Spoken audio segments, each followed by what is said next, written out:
စစ်တွေရန်ကုန်မြစ်ထားလမ်းစီမံကိန်းရဲ့ပထမပိုင်းဖြစ်တဲ့ပြည်တော်သာရေချမ်းပြင်လမ်းပိုင်းကရထားလမ်းတိမ်ဆောင်နှင့်ဆင်းလာတဲ့အတွက်ခီးသွားပြည်သူတွေအခက်အခဲဖြစ်နေရပါတယ်။ဒီအကြောင်းဒေါ်တီရီထက်ဆန်ကတင်ဆက်ထားပါတယ်ရှင်။ဒီရထားလမ်းပိုင်းကို2009ခုဖေဖော်ဝါရီလ15ရက်နေ့ကစတင်ဖောက်လုပ်ခဲ့တာဖြစ်ပြီးမေလ13ရက်နေ့မှာပြီးဆုံးခဲ့တာပါ။3လအတွင်းအပြီးဖောက်လုပ်ခဲ့တဲ့ဒီရထားလမ်းပိုင်းကို2009ခုနှစ်မေလ19ရက်နေ့ကနိုင်ငံတော်ဝန်ကြီးချုပ်ဗိုလ်ချုပ်ကြီးသိန်းစိန်ကိုယ်တိုင်ပဲဖွင့်လှစ်ပေးခဲ့ပါတယ်။လမ်းသားသေးတဲ့အထိအချိန်ယူပြီးအည်အသွေးမီဖောက်လုပ်တာမျိုးမဟုတ်ဘဲ3လအတွင်းအပြီးအမြန်ဖောက်လုပ်ခဲ့တာကြောင့်ရထားလမ်းအောက်ခံဇလီဖားတုံးအဖြစ်အသုံးပြုတဲ့တစ်သားတွေကအည်အသွေးမပြည့်နေတာတွေရဲ့ကြောင့်ရထားလမ်းတွေဟာခိုင်ခန့်မှုမရှိဘဲလမ်းဖွင့်ပြီးတလားမပြည့်မီဇွန်လ12ရက်နေ့ကရထားလမ်းတင်းဆောင်မှုကြောင့်ရထားပြေးဆွဲတာကိုခိတ္တရဆိုင်ခဲ့ရပါသေးတယ်။လမ်းတွေကတင်းဆောင်လိုက်ရှားခွက်တွေဖြစ်လိုက်ပြီးတော့အဲ့ဒီလက်မှာခင်းထားတဲ့တုံးတွေကဆွဲနေပြီပေါ့တိုက်တွေကမကောင်းတော့အဲ့လူတွေကစစ်တွေမျိုးတွေကတက္ကသိုလ်နဲ့ကောလိပ်ကျောင်းတွေကို9မိုင်ကျော်အကွာမြို့ပြင်ကရေချမ်းပြင်အရက်ကိုပြောင်းရွှေ့ဖွင့်လှစ်ခဲ့တာကြောင့်ကျောင်းသူကျောင်းသားတွေဟာလိုင်းကားနဲ့အနှင်းရင်တွေကိုအားကိုးကြောင်းတက်ခဲ့ကြရတာပါ။ကျောင်းကားနဲ့ဘတ်စကားကဈေးကြီးတာကြောင့်ဖြစ်စေကျောင်းကားအကျိုးအပို့ပြဿနာကြုံတဲ့အခါဖြစ်စေကျောင်းသားတွေဟာ9မိုင်ကျော်အကွာအဝေးကိုမကြာခဏဆိုသလိုပဲလမ်းလျှောက်ခဲ့ကြတာပါ။2009ခုနှစ်ဇန်နဝါရီလ9ရက်နေ့မှာနောက်ဆုံးအကြိမ်ကျောင်းသား900ကျော်လမ်းလျှောက်တာဖြစ်ပြီးဒီရထားလမ်းကိုအစောတလျင်ပဲဖောက်လုပ်ခဲ့တာဖြစ်ပါတယ်။ဒီစီမံကိန်းအတော်အတွင်းမှာလည်း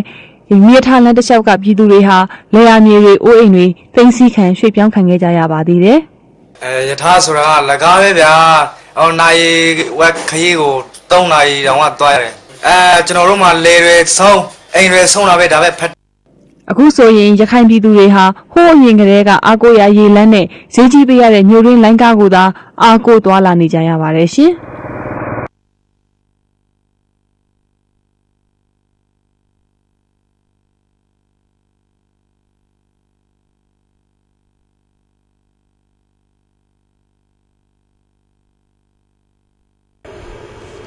တည်င်းကျွလပြည်နယ်တိုင်းကျင်းပမြဲဖြစ်တဲ့ပြည်မနာမြို့က28စုဖျားပွဲဟာဒီနှစ်မှာတော့နှစ်တိုင်းလိုပဲစီစီကားကားမရှိဘူးလို့သိရပါတယ်။ဒီအကြောင်းဦးမောင်တူကသတင်းပေးပို့ထားပါတယ်ရှင်။ဟုတ်ကဲ့ပါ။သတင်းကြိုလပြည့်နေ့နဲ့လပြည့်ကျော်တရက်တိုင်းပြည်မနာ28စုဖျားပွဲ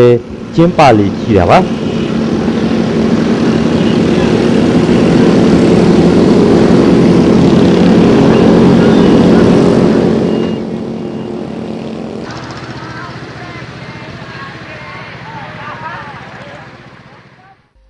ဖျား28စုကိုကားတွေပေါ်တင်တမျိုးလုံးလှည့်လေသလိုနောက်ကလည်းတီးဆူဖျော်ဖြေတဲ့အလှပြကားတွေက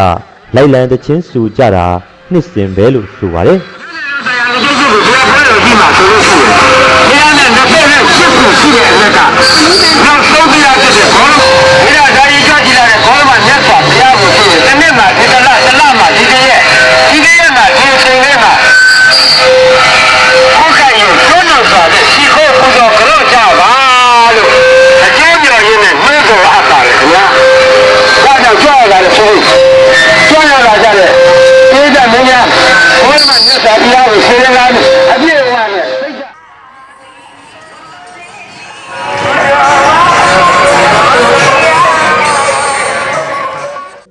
ရန်ကုန်ကအဆိုတော်တွေလည်းနှစ်တိုင်းသွားပြီးဖျော်ဖြေလေးရှိပါတယ်။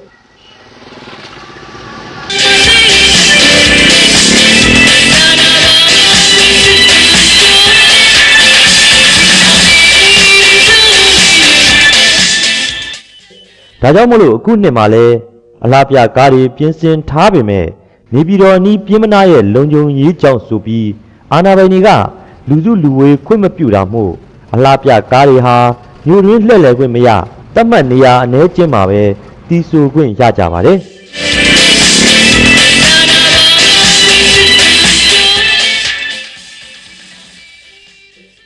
ဒါကြောင့်အရင်နှစ်တွေကတိုးမပေါအောင်စီကားခဲ့တဲ့ဖျားပွဲတော်ဟာ